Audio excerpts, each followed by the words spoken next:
Hola, yo soy Marcela Ortiz Mena, estudiante de la Universidad Iberoamericana de la Licenciatura en Comunicación. Bienvenidos a todos y a todas a Debates Verificados. Esto es una producción del Departamento de Comunicación a través de Ibero TV en asociación con Animal Político. Esto es Debates Verificados. Comenzamos. Después de presenciar las propuestas y las discusiones de los candidatos, ¿qué opinaste del primer debate presidencial? No, está muy mal. Todos los candidatos no dan, claro, a menos de que estén en las universidades privadas o en grupos selectos, no expresan bien sus planes, no expresan bien qué van a hacer o qué van a promover. Y cuando lo hacen, como fue el debate presidencial, no sé cómo va a salir el que sigue, pero el primero fue una pelea de kinder. O sea, fue una broma para lo que es el gobierno mexicano, la verdad, y la política en general en México. Pero la verdad siento que de los tres candidatos, mira, Sheinbaum y Xochitl, las dos andan peleando y luego Maynes está ahí de fondo como, por favor, háganme caso. Sí. ¿Qué te dice eso? Que yo te explique así la política mexicana. Estamos en el hoyo. Las campañas están mal llevadas, creo que empezaron a destiempo, creo que hay mucho que criticarles a las dos, bueno, y a Maynes, pero bueno, pero creo que hay mucho que mejorar, la verdad dejan mucho que desear, en mi opinión. Poco preparados, creo que se notó en los debates, pero pues son las únicas opciones y lo mejor es salir a votar y no reservarnos el voto. Sí estuvo controversial, creo que más que, o sea, entre los tres, como entre más que proponer cosas, fue más que tiradera, ¿no? Como que, o sea, lo que él hizo mal, lo que esta persona hizo mal, entonces realmente no fue de mi gusto particular. En general creo que nos enfrentamos a un panorama, pues siento que un poco más diversa, por lo mismo de que hay dos mujeres que están compitiendo por la candidatura, entonces siento que eso es algo, ante todo, positivo. Creo que está complicado saber por quién votar porque los tres están, no sé, no convencen, y creo que en el debate presidencial dieron más dudas que respuestas. Entonces, pues yo quedé muy confundida e insatisfecha después del debate presidencial. Pensé que me iba a resolver algunas dudas, pero pues yo no sé por quién votar. Yo no sé si quiero votar por Claudia o por Xochitl o por Maynes. La verdad, están terribles los tres. Ninguno de los tres candidatos estaba contando sus propuestas, nada más estaban intentando atacarse el uno al otro sin siquiera como intentar hacer un debate político. Nada más querían pues manchar el nombre del otro para quitarle votos en vez de hacerse a ellos ver como buenos candidatos, ¿no? Se veía también como la frustración de Denise, que les decía como, o sea, le preguntaba algo a Xochitl y Xochitl de que, no, es que Claudia, pues tus negocios corruptos, no sé qué, y Denise de que, ok, pero ¿me puedes contestar la pregunta que te pregunté, por favor? Pues nadie se lo está tomando en serio. Entonces, pues, bueno, sí, me puso muy nervioso ver el debate, me da miedo quién gane. Pues está padre que haya más mujeres, pero creo que ninguno de los tres es apto, pero creo que en todas las elecciones pasa eso. La verdad creo que ninguno de los candidatos está a la altura de las necesidades de este país. Opino que no hay un candidato que valga la pena. Pues la verdad es que no estoy al 100% informado, pero vi apenas el debate presidencial y como que no me gustó mucho cómo se comportaron ni las preguntas las respuestas que dieron ninguno de los candidatos.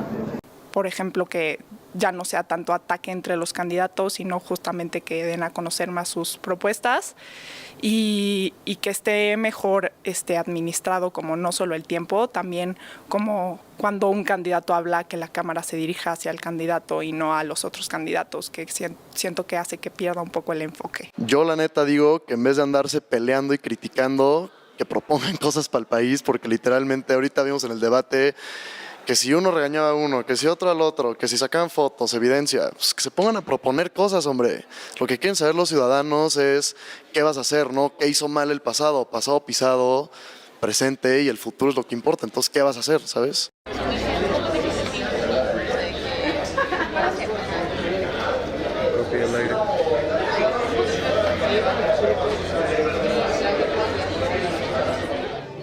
Hola, soy Regina López, soy estudiante de comunicación y estamos aquí con Arturo Daen de El Sabueso de Animal Político. Hola Arturo, ¿nos puedes decir un poco de lo que haces aquí? Hola, claro. Me encargo de coordinar la plataforma de fact-checking o verificación de animal político, El Sabueso. Somos 18 verificadoras y verificadores revisando frases de políticas y políticos. Y tengo una pregunta. ¿Qué tan difícil es acceder a datos o informes oficiales para la verificación de datos? Sí, lamentablemente en muchos casos persiste la opacidad. En varios temas no se encuentra tan fácil la información, entonces que estar ahí escarbando, metiendo solicitudes de información para poder acceder a ella. Creo que es una lucha que todavía tiene muchos pasos a seguir para obtener información de calidad. ¿Y qué le recomendarías a un ciudadano para que pueda discernir entre información verídica e desinformación? Sí, primero siempre dudar de todo lo que nos llegue, siempre dudar antes de compartir algo, si algo nos indigna o nos emociona mucho, esperar un poco antes de compartirlo, y luego fijarte mucho en los detalles, qué tipo de publicación es, si es un medio confiable, las fechas si coinciden con el presente o son del pasado, en fin, fijarse mucho en los detalles antes de compartir algo. Y finalmente, para ti, ¿cuál es la fuente más confiable para hacer la verificación de datos en tiempo real? Son muchas fuentes, siempre buscamos eso, que no sea una sola fuente para una verificación, para determinar un falso o un engañoso. Buscamos indicadores confiables como INEGI, Coneval, pero además respaldamos con especialistas siempre que nos den una guía justo para encontrar la cifra clave o el informe clave para llegar a una conclusión sobre una frase. Muchas gracias, Arturo. Y bueno, volvemos al estudio. ¿Qué tal? Muy buenas noches, bienvenidos a esta transmisión aquí desde Ibero Televisión. A propósito de este debate que acabamos de ver, este ejercicio que acaba de realizarse, el segundo de 3, en el que las candidatas y el candidato a la presidencia han presentado sus propuestas en un conjunto de temas que van desde los temas económicos, el combate a la pobreza, los temas ambientales, y lo que vamos a hacer aquí en este espacio es presentarle a lo largo de los siguientes 50, 45 minutos las voces de especialistas de la Universidad Iberoamericana que nos van a ayudar a poner en perspectiva lo que acabamos de ver. Ya sabe que hay muchas mesas de debate político, de análisis post-debate, que se vuelven, por supuesto, mesas de debate también político, pero aquí lo que vamos a hacer es presentarle la perspectiva de las y los especialistas para que usted tenga mejores elementos y formarse su propia opinión. Y me acompaña esta noche Mariana Gil, qué gusto estar contigo. Muchas gracias, Mario, por la bienvenida. Qué bueno que estás aquí con nosotros. Tú eres egresada de comunicación. Así es, yo estudio comunicación en la Ibero. Estoy muy emocionada de estar aquí. Bueno, les voy a presentar a la doctora Araceli Ortega. Ella es investigadora del EQUIDE, pertenece al Sistema Nacional de Investigadores Nivel 2, doctora en Economía por la Universidad de Essex, maestra en Econometría de la London School of Economics y también maestra en Economía por el Colegio de México. Es investigadora en las universidades de Rice, en la Kennedy School, en la Woodrow Wilson Center, en la Universidad de Georgetown y en el Instituto Mundial del Desarrollo de Economía en Helsinki. Es autora de numerosos artículos y capítulos de libros y es un gusto platicar con ella el día de hoy. Doctora, qué gusto. Qué gusto, un honor estar aquí con ustedes. Y ya nos quedamos cortos con tu currículum porque si no se nos va toda la noche aquí platicando, pero te decía que es un gusto tenerte aquí porque la Ibero, la verdad es que, pero lo presumimos, pero estamos en casa, ni modo que no lo hagamos, han armado un equipo de especialistas en temas de desarrollo, en temas de pobreza, de combate a la pobreza, y lo platicamos ahorita, fue antes de arrancar la transmisión, y ahorita nos recordaba un poco Mariana, que tú has trabajado muchos años, incluso dentro de gobierno, en estos temas. Sí, he trabajado varios años, y por lo mismo, pues, ver el debate para mí ha sido un honor, porque veo las cifras, veo que hay muchas aristas, claro que se quedan con las mediciones que a cada uno les conviene más, pero no sé si quieras que te comente pues mira, qué es lo que vi. Si te parece, en este arrancamos con el tema de las cifras que decías. Hablar de pobreza, en México afortunadamente tenemos un sistema que desde hace varios años ha medido de manera creíble, me parece, para los diferentes actores cómo estamos en pobreza, que es importante porque para discutir lo primero que tenemos que tener es un piso común. Exacto. ¿Cuántos son? en dónde están, ha crecido o no ha crecido la pobreza en el país.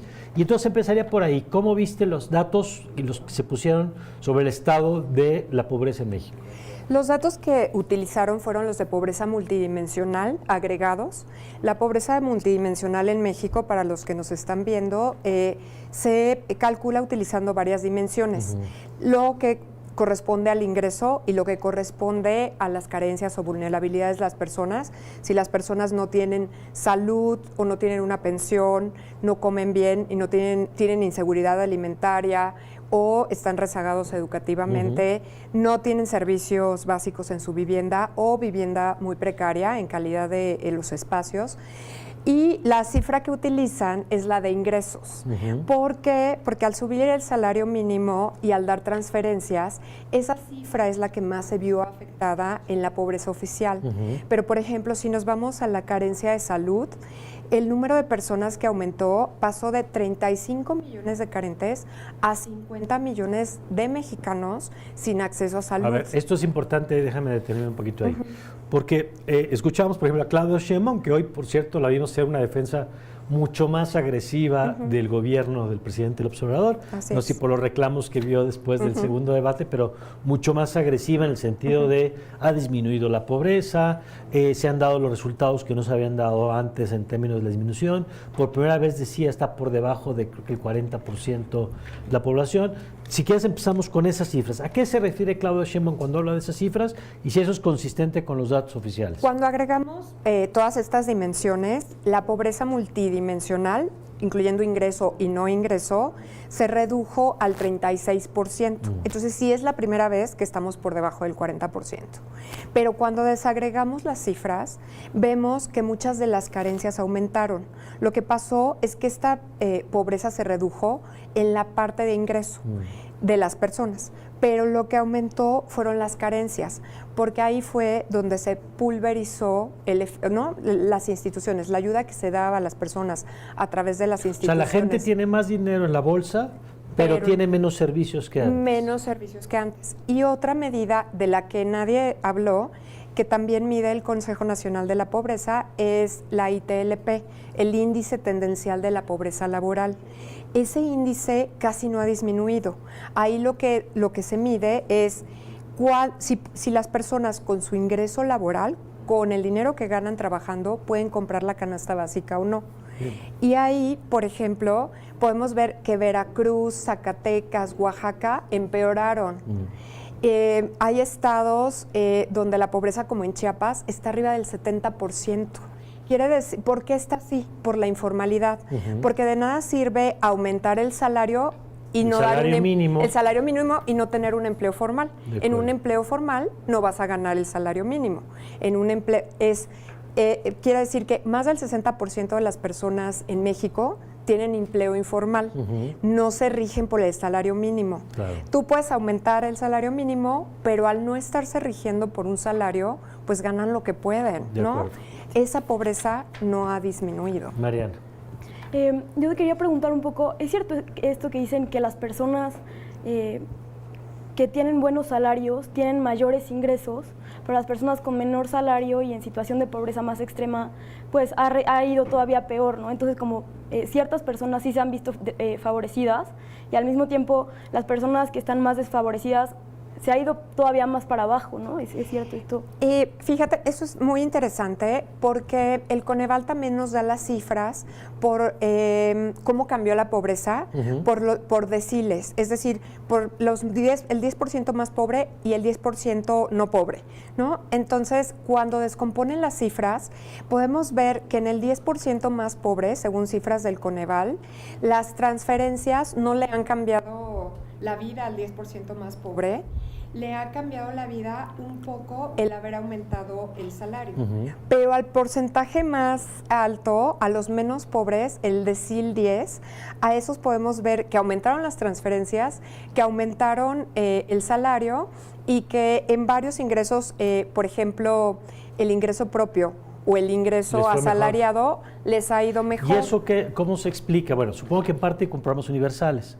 Es decir, que en lugar de, por ejemplo, los adultos mayores, ¿no? Le dan a todas las personas que son adultos mayores Por lo tanto, la persona que a lo mejor no lo necesita también lo recibe y su ingreso, digamos, incrementa más. La persona, además, que tiene menos ingreso, no necesariamente entiendo que además este segmento que decía Mariana, los más pobres son incluso más difíciles de localizar y de focalizar y de cubrir. Exacto, y además algo que comentó el candidato Maynés es que la pobreza para los distintos grupos de edades es diferente. Por ejemplo, este apoyo que se da a los adultos mayores, si en un hogar hay un adulto mayor, lo va a recibir. Pero ¿qué pasa con aquellos hogares de nueva creación? Por ejemplo, nuevas parejas que tienen 1 o 2 hijos menores de 5 años. Ellos no están recibiendo esa transferencia y los apoyos a los niños a la primera infancia no es tan alta. Entonces, esos hogares, ¿no?, se ven empobrecidos. El Coneval también tiene esas cifras muy bien registradas y podemos ver, otras son las personas, los indígenas, ¿no? Las personas con alguna asociación o etnia también no han cambiado tanto. Si no tienen un adulto mayor en casa, pues no les han dado nada. Ahora, hay 2 temas que se pusieron en la mesa. Uno es el combate a la pobreza, del que hablamos ahorita. El otro es el combate a la desigualdad, que es las brechas, las distancias que hay. ¿Qué ha pasado en ese rubro? ¿Qué viste en el debate? Y de lo que se dijo en el debate, ¿qué tanto te cuadra con lo que, insisto, las especialistas han visto a lo largo de estos años? Sí, de nuevo, la cifra de la que hablaron de desigualdad fue con ingresos. El Coneval calcula el Gini, el coeficiente de Gini. Si es 0, no hay y desigualdad. Si es 1, es desigualdad total. Y el Gini por lo regular había estado en 0.5. Ahorita está en 0.40. El Gini de ingresos disminuyó si tenemos en cuenta toda la población. Pero cuando tú divides a la población en rural y urbana, por ejemplo, toda la población rural que trabaja en el agro, porque también la puedes tener por segmentos, esa población no se ha visto mejorada. ¿Por qué? Porque está bajo a destajo informal. Entonces, cuando tú calculas, por ejemplo, el Gini o el ingreso entre las personas que trabajan a destajo en el campo y el microempresario, pues ahí sigue habiendo una gran diferencia, ¿no? No hay una política agrícola. De acuerdo. De acuerdo. Otra cosa, han encontrado una nueva forma de dividir cómo identificar la pobreza y sus niveles, ¿no? O sea, bueno, perdón, regresando un poco a la pobreza porque me quedé con esa duda. Existen 6, si tienen carencia de educación, carencia de servicios públicos, servicios de salud, de vivienda, la alimentación, ¿no? ¿A partir de cuántas carencias es pobreza extrema? A partir de 3. Si tienes más de 3 carencias y además tu ingreso está por abajo de lo que vale una línea de pobreza, la línea de pobreza alimentaria, que más o menos ha ido cambiando, pero en el área rural pueden ser 3,000 pesos, en el área urbana alrededor de 4,000. Entonces, si tu salario está por debajo de esa línea de pobreza y tienes una carencia, eres pobre multidimensional. Pero si está debajo de la línea extrema y además tienes más de 3 carencias, eres pobre extremo. ¿Te parece que en el debate que acabamos de ver, doctora, viste alguna propuesta interesante, algo que te llamara la atención en materia de alguna de las carencias de estas que mencionabas ahora? Me parece que, por ejemplo, de salud se habló muy poco, ¿no? Yo creo que si bien se habló de pobreza, ¿viste algo que te llamara la atención de alguno de los 3 participantes? Por ejemplo, hablan de dar becas universales desde el nacimiento casi hasta Maynés, creo que también dijo después de que te gradúes, ¿no? Sí. Ajá, años después. Yo lo que me pregunto es, ¿de dónde van a sacar los recursos? Cuando Claudia Sheinbaum dice que dio becas universales en primaria en la Ciudad de México, es porque quitó las becas Benito Juárez de excelencia. Quitó esas becas de excelencia y con ese dinero dio las becas generalizadas, repruebes, no repruebes, estudies, no estudies, vayas, no vayas, las dio. Entonces, cuando hacen esas cifras alegres, yo dije, bueno, por ejemplo, con este 36% de pobreza que tenemos ahorita, que es 46 millones de personas, si tú les dieras lo que vale ahorita la línea promedio alimentaria rural urbana, son 1,900 pesos, haciendo un cálculo de darle dinero mensualmente a esas personas, son 166,431 millones de pesos mensuales. Eso equivale a la recaudación fiscal que tiene nuestra federación en un 24%. Es como decir, todo lo que voy a recaudar. La cuarta parte de lo que recaudo se va a ir solo se va a eso. ir mensualmente. Claro. ¿Qué vamos a hacer? Es dinero Claro. que no alcanza. Claro. Entonces, eso solamente para cubrir ahorita a los pobres. Entonces, cuando dicen, vamos a generar, ¿no? Vamos a hacer algo general, uno se pregunta, ¿con qué dinero? ¿No? Claro. Pues ese es el tema. Creo que este primer segmento nos ha permitido con la doctora Araceli Ortega ver dónde estamos parados en este asunto de la medición. Acude usted a las especialistas. El Ibero además tiene una cantidad de información importante en este tema. Claro que sí, tenemos ahí en el Equide, en el Centro de Investigación para el Desarrollo con Equidad, tenemos nuestra página que es equide.org y ahí pueden encontrar nuestras investigaciones tanto para pobreza, para salud, para desarrollo regional, sobre todo también para el agro, para el campo mexicano.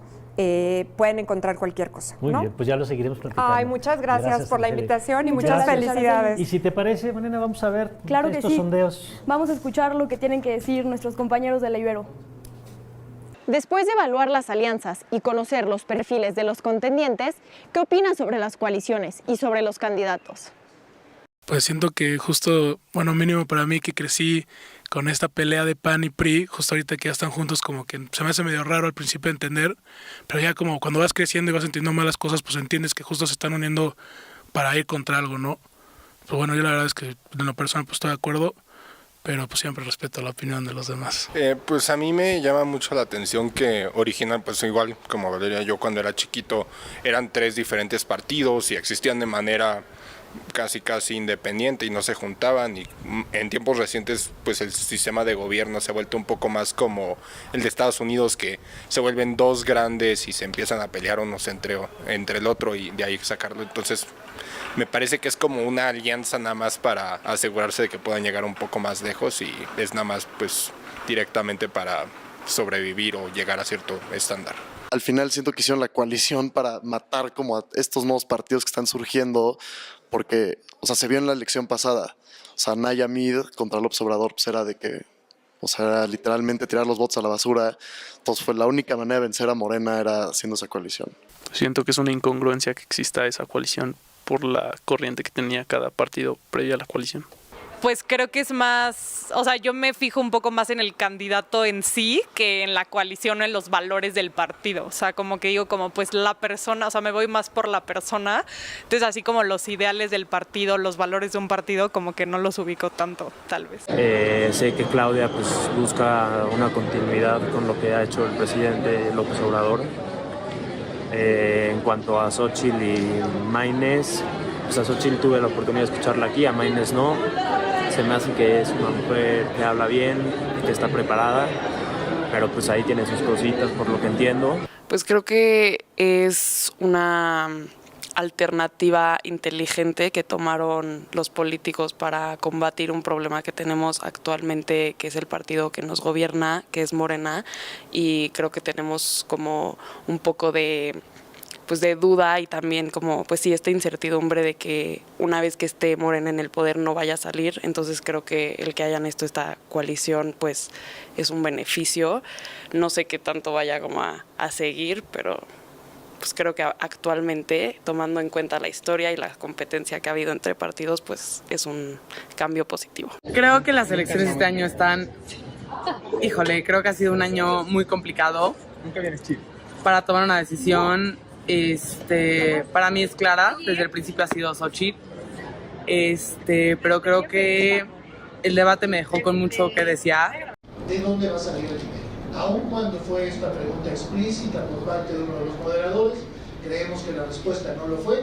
Eso es uno de los temas que queremos hacer. Hola, soy Regina López, soy estudiante de la carrera de Comunicación y estoy aquí con Tamira Aguirre, que viene del Sabueso y de Animal Político. ¿Me puedes platicar un poco de lo que haces aquí? Claro, soy parte del equipo de verificación del Sabueso en Animal Político. Me toca coordinar la mesa que va a analizar el discurso de Xóchitl Gálvez. Wow. ¿Y en el debate anterior encontraste algún caso de desinformación o de información contradictoria? Sí, en realidad encontramos 32 frases en total de todas las personas candidatas, específicamente de Xochitl Gálvez. Por ejemplo, recuerdo que ella dijo que la esperanza de vida se había reducido 9 años durante la pandemia y eso fue real. Según datos del INEGI, la esperanza de vida disminuyó 9 años para hombres, pero lo que no dijo la candidata es que al terminar la emergencia sanitaria, la esperanza de vida pues se recuperó, ¿no? Entonces pues es un dato engañoso porque pues aunque es verdadero, la candidata lo usó para desinformar durante el debate. Ok, ¿y cuál es el método que utilizan para la verificación de datos en tiempo real? Nosotros usamos una metodología que tenemos desde el 2015, es pública en la página de Animal Político y básicamente consiste en contrastar los datos de la frase que nos están dando con cifras o datos oficiales, consultarlo con especialistas en el tema y poner esa frase en el contexto social, político, económico y cultural en el que nos encontramos. ¿Y más o menos cuánto tiempo se tarda en verificar algún dato?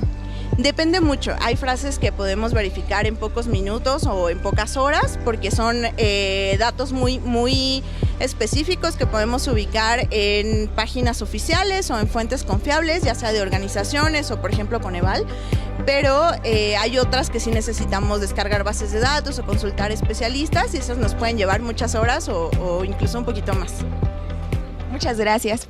Ya estamos de vuelta después de haberle presentado estas voces, obviamente voces previas a la realización del debate, de lo que la comunidad de la Universidad Iberoamericana ha visto en torno a las campañas y bueno, pues a estos debates. Y vamos a platicar ahora con la maestra María Zorrilla, que está con nosotros por los temas ambientales, el tema cambio climático. Y Mariana, si nos haces favor de presentar a la maestra. Claro que sí. La maestra María Zorrilla, sus principales intereses en la investigación son el análisis y el diseño de políticas públicas en temas de biodiversidad, adaptación al cambio climático y sustentabilidad. Ha sido investigadora, consultora y coordinadora de proyectos sobre biodiversidad en distintas instituciones nacionales e internacionales. Como docente, se ha desempeñado en el Centro del Agua del Trópico Húmedo para América Latina y el Caribe, la Universidad del Medio Ambiente y la UNAM. Actualmente es investigadora del Centrus en Ibero. Maestra, gracias por estar aquí con nosotros. Muchas gracias. A ver, ¿qué sabor de boca te dejó este debate? Estamos sentados además casi juntos. Sí. ¿Qué te pareció lo que acabas de ver? Bueno, lo primero es que en realidad las propuestas más relevantes son bastante similares. Okay. O sea, las dos candidatas y el candidato hablan de transición energética, hablan con diferentes matices, pero al final hablan de aprovechar el potencial eólico y el potencial solar, de ir alejándose radicalmente. ¿Y eso es una buena noticia? Pues que tengan sí. más o menos un... Pues sí, porque en realidad es lo que hay que hacer. Okay. O sea, en realidad es la tendencia global. En términos del agua, ahí ya el sabor empieza a cambiar porque dicen más o menos lo mismo y hay muchas cosas que no dicen. Entonces, por ejemplo, hablan de hacer más eficiente el uso del agua en el campo, definitivamente, o sea, entre el 76 y el 80% del agua potable se va para el campo, para ciertos territorios, no para todo el país.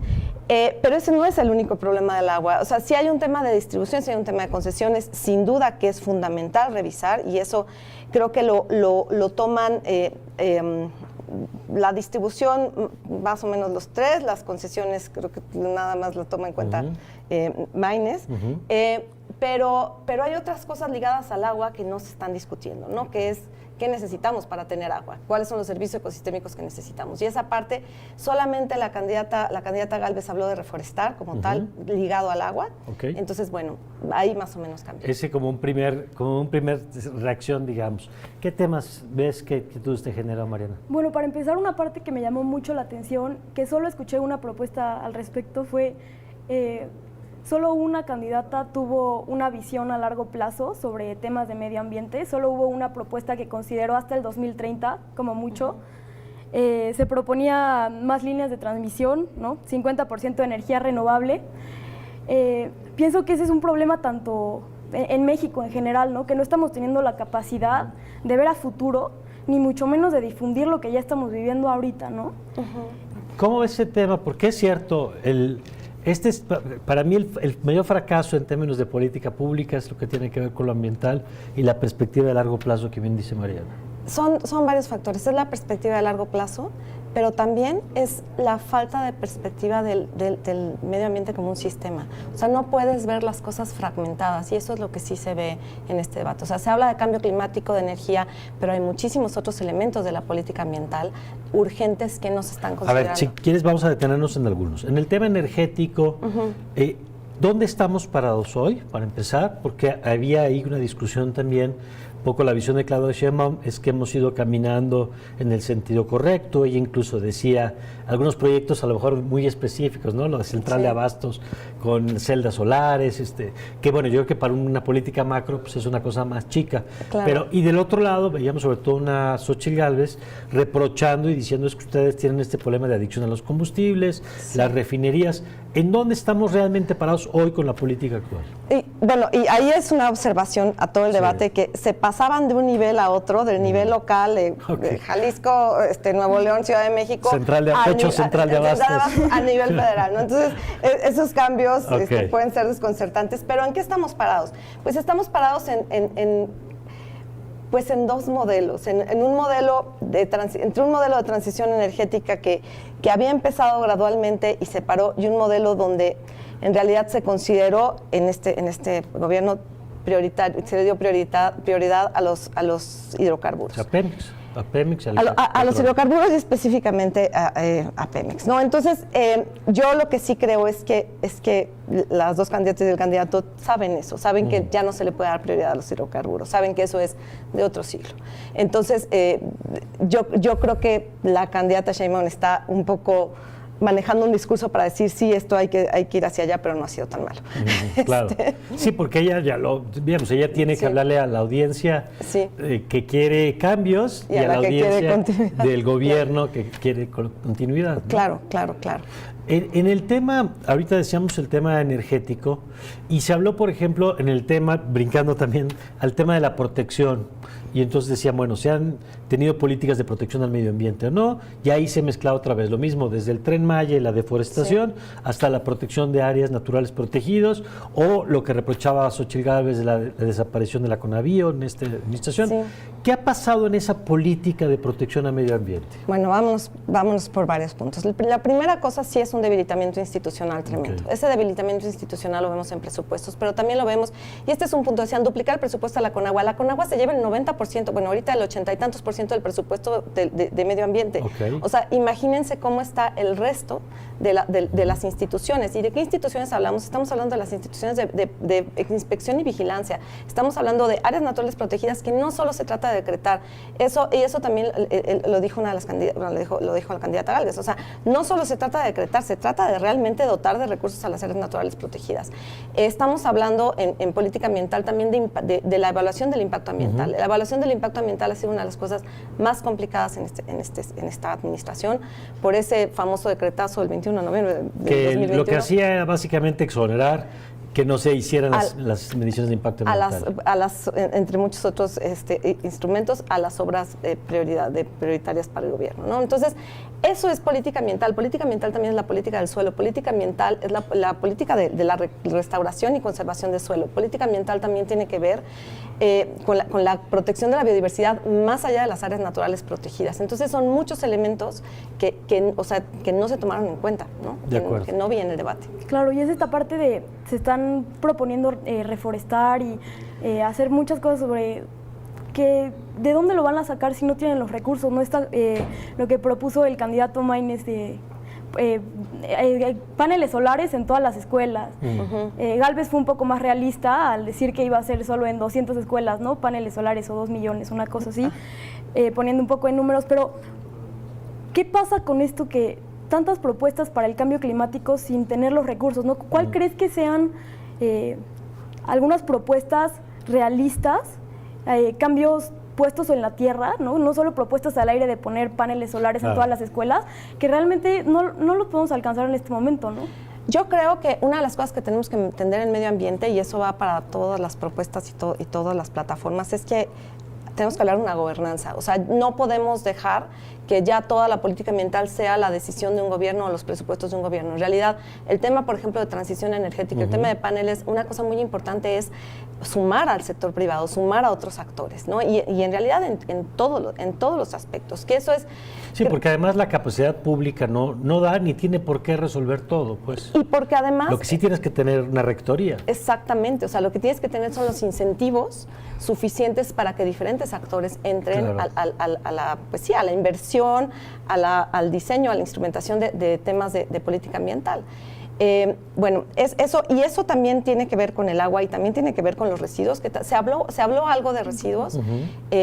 Yo creo que no se habló suficiente del tema de contaminación. O sea, contaminación del aire se usaba básicamente para para atacarse entre sí, pero es un tema prioritario.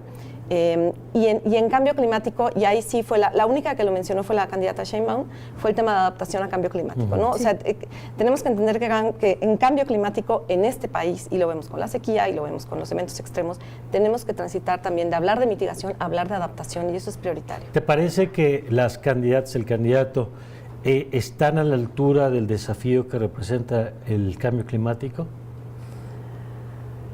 Yo creo que están desde diferentes perspectivas, o sea, es que tienen que estar. O sea, es algo que si no están, estamos en graves problemas. Entonces, prefiero pensar que sí están. Ok, pues es que sí, me parece fundamental eso. Ahora, platicábamos un poquito antes y decías, también es importante hablar de lo que no se habló. Sí. ¿Qué se dejó fuera en este debate? ¿Qué no escuchaste? Que a la luz de un especialista, pues es clave si se quieren discutir estos temas. Pues se han dejado fuera desde hace muchísimos años el tema de la restauración y la conservación de los suelos. De los suelos, y de hecho tampoco en las plataformas está en las plataformas de los partidos. En las plataformas de los partidos está tan explícito. O sea, tenemos el suelo de este país, se nos está yendo en cada lluvia, o sea, se nos está erosionando, se nos está contaminando. Esa relación entre contaminación de suelo, contaminación de cuerpos de agua es fundamental. Y de eso no se habla, y es uno de los problemas clave. Otro tema es justamente la conservación del territorio más allá de las áreas naturales protegidas. Mares y costas. Está en las plataformas políticas tocado. ¿Qué tendría que hablarse ahí en esos temas? Bueno, de entrada tendríamos que tener una recuperación de los diagnósticos. O sea, necesitamos saber qué está pasando con nuestros mares en términos de biodiversidad, en términos de especies, ¿y no lo sabemos? En términos de pesquerías. En realidad yo creo que falta mucha información, falta actualizar mucha información. Ha habido intentos en otros periodos, pero realmente se ha parado mucho la información. Se está trabajando desde otras plataformas internacionales y con organizaciones de la sociedad civil muchísimo en mares y costas, pero no tener un pronunciamiento a nivel federal es muy serio. En otros puntos, por ejemplo, el tema de la protección a los manglares, que se habló también de los manglares, pero solo para mostrar que se había quitado Tajamar. Pero realmente son los humedales, los manglares, todas estas zonas que se conocen como ecosistemas pues de transición entre la parte hídrica, la parte acuática y la parte terrestre son fundamentales porque son los filtros. Entonces, bueno, eso tampoco se habló. La relación, por ejemplo, de salud y medio ambiente es una cosa fundamental. El tema de las especies. Sí, todo el tema de pandemias, por ejemplo, que hay una relación entre pandemias, que somos sensibles al tema, y el manejo del ambiente. O sea, ese es un tema crítico. Después del COVID, todo el mundo podría estar sensibilizado al concepto de una sola salud, que quiere decir que la salud del medio ambiente, la salud de los seres humanos y la salud de las especies es la misma.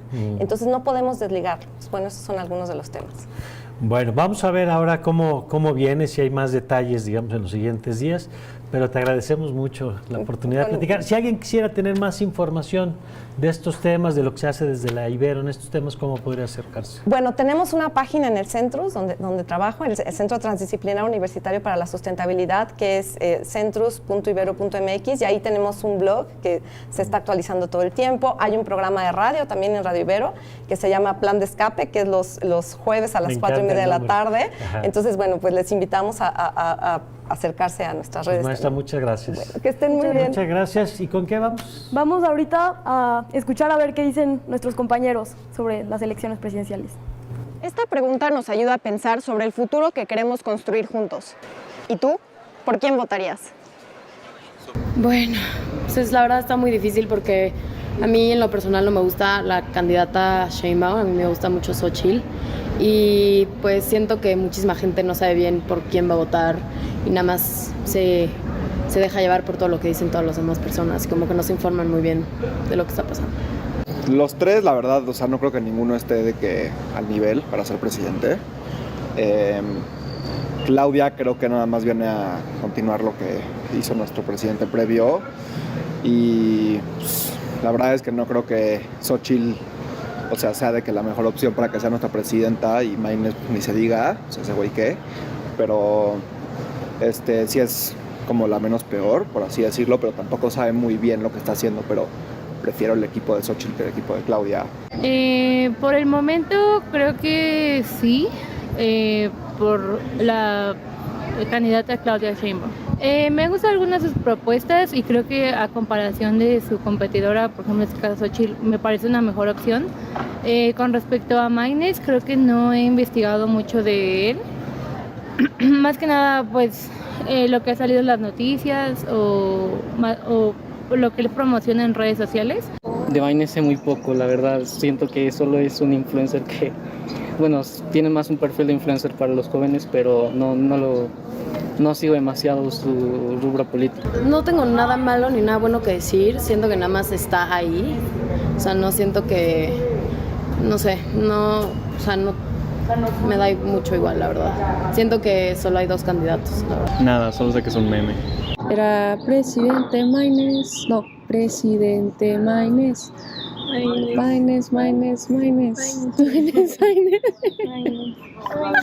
Maynes. Y ya, o sea, de verdad lo único que yo sé de Maynes es su cancioncita que está por todos lados y, o sea, está a forma de meme, ¿sabes? No como algo serio. Solo sé que no va a votar por Claudia. ¿Por qué? Me cae mal. Porque vivo en la Ciudad de México y si vives aquí no puedes votar por Claudia. Si viviste en la Ciudad de México, no puedes votar por Claudia, pero además Xochitl está terrible, entonces no sé. Híjole, no, la neta no. Yo todavía no sé. Sí, no, yo tampoco. Tengo una idea, pero estoy seguro de que cuando llegue a la casilla voy a verlo y voy a decir, no, pues da igual.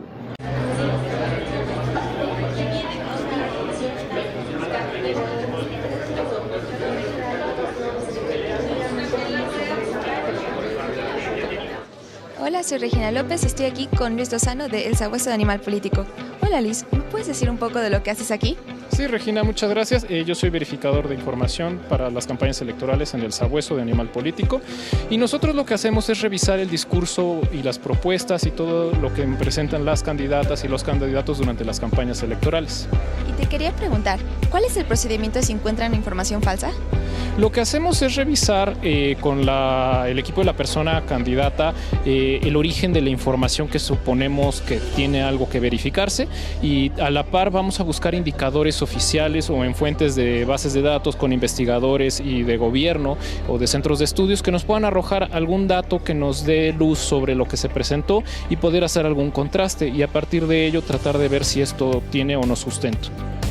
Y te quería preguntar, ¿cómo pueden distinguir entre una publicación orgánica a la de un bot?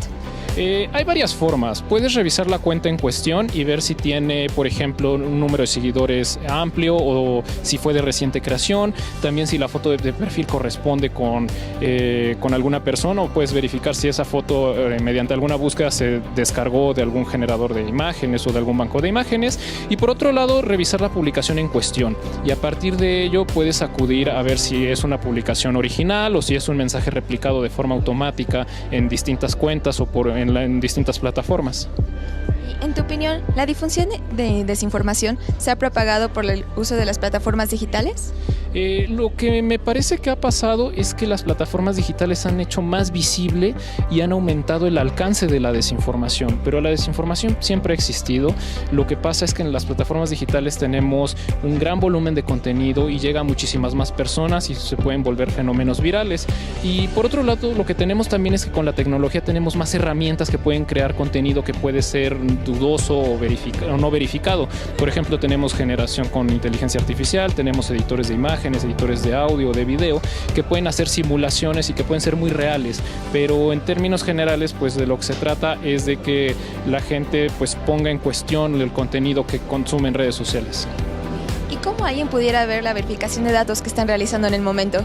Pueden visitarnos en la página de animalpolitico.com, también pueden conocer nuestro trabajo en nuestros canales de redes sociales, en Instagram, en TikTok, en X, en Facebook, ver nuestro canal de YouTube y también si tienen alguna duda nos pueden escribir con todo gusto al Verifichat y nosotros hacemos la verificación correspondiente y les damos la respuesta.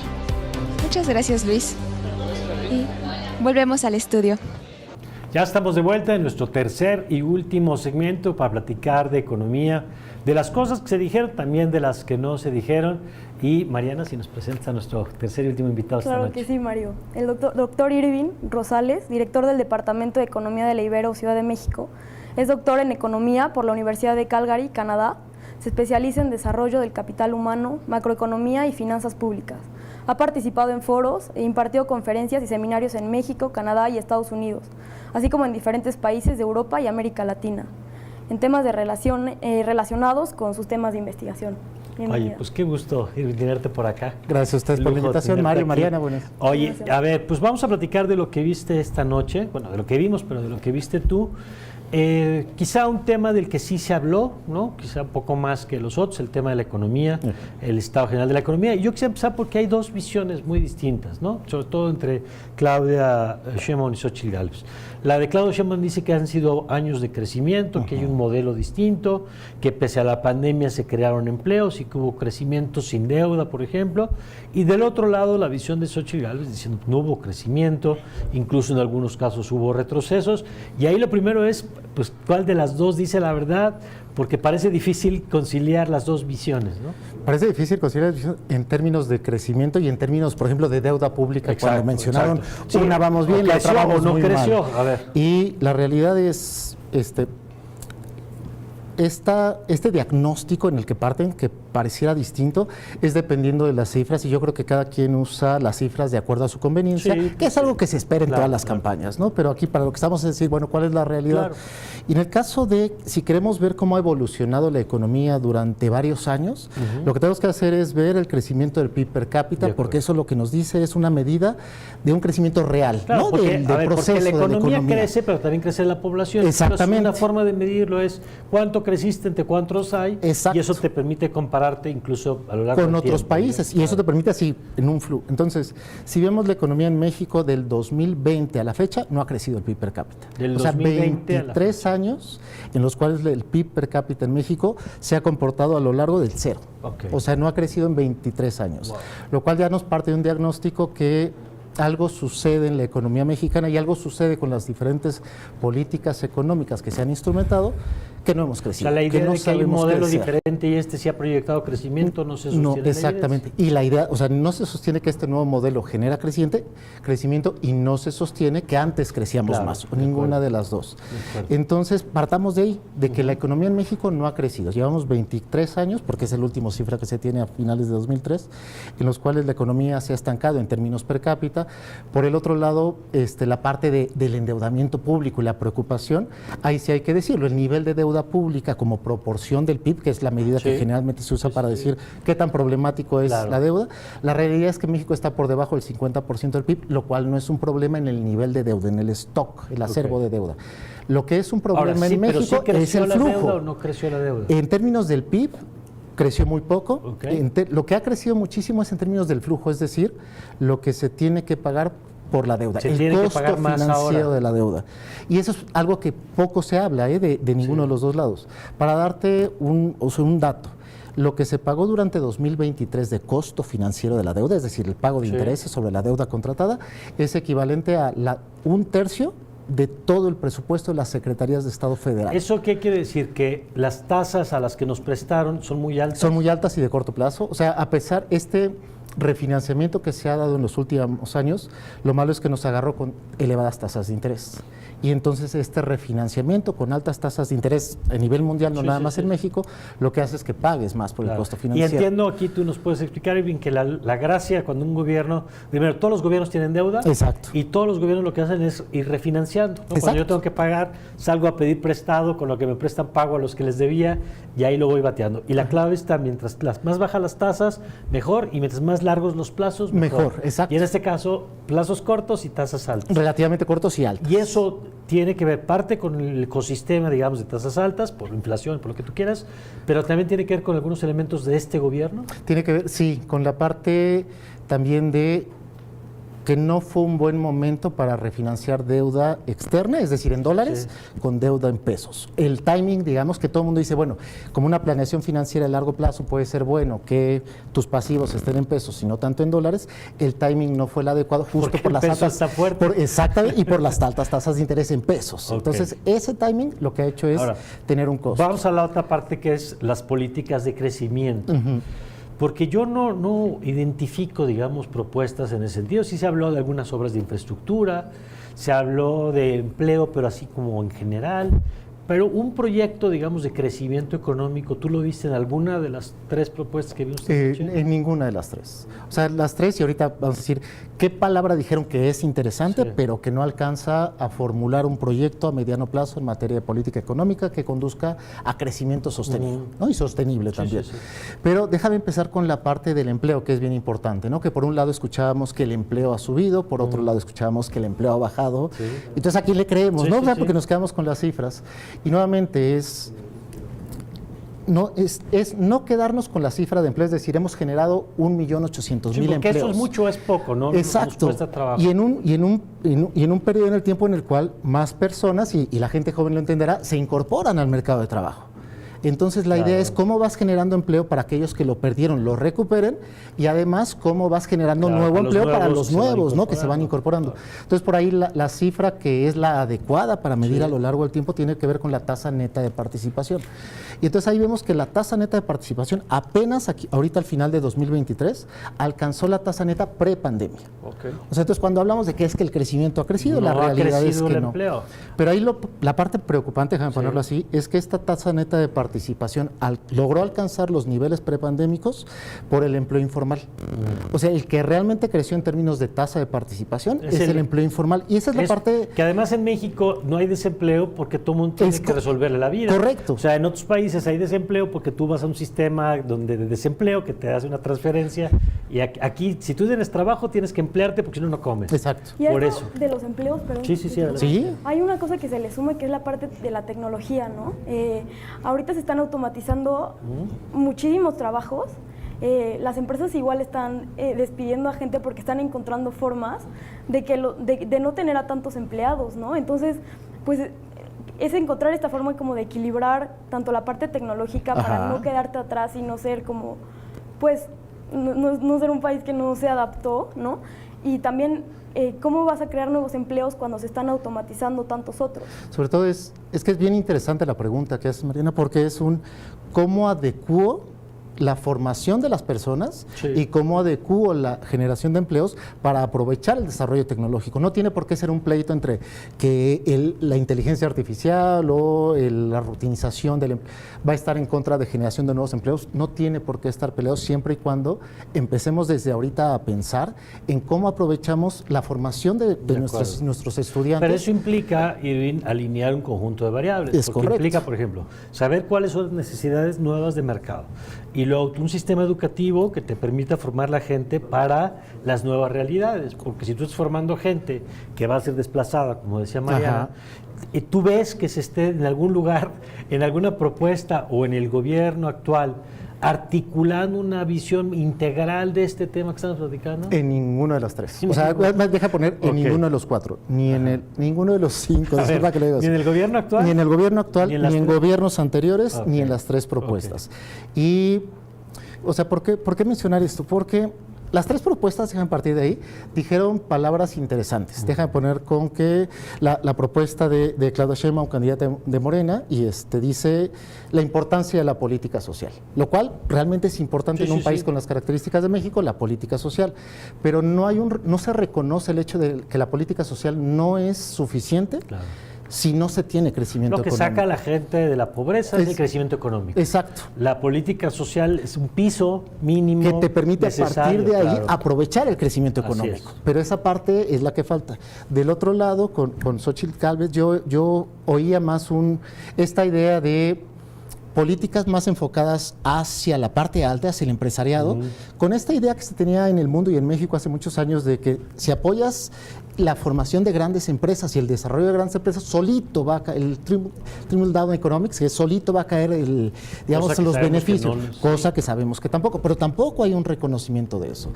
En el caso de Maynes, hubo una palabra, la palabra interesante, el uso que le dio, ¿no?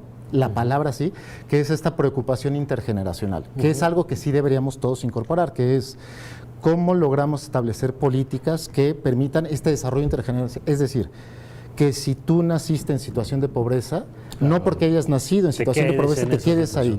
Que si tú naciste en una familia cuyos padres no pudieron, padres y madres, tener educación hasta universidad, no tengas por qué quedarte ahí y puedas acceder a educación de calidad. Entonces, esa parte es la que yo creo que falta en todas las visiones.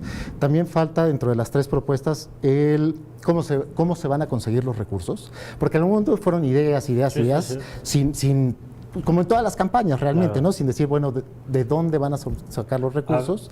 Claro, que ese es central, porque pues, si se trata de prometer, pues aquí podemos prometer. Exactamente, ¿no? Ahora, déjame nada más antes de que nos coma el tiempo poner el tema del nearshoring, que fue muy mencionado, incluso Álvarez Maynes creo que fue el que logró de pronto decir, bueno, hay varios aspectos que se tienen que atender, hubo referencias a la seguridad, al Estado de Derecho, por parte de Xochitl Gálvez también.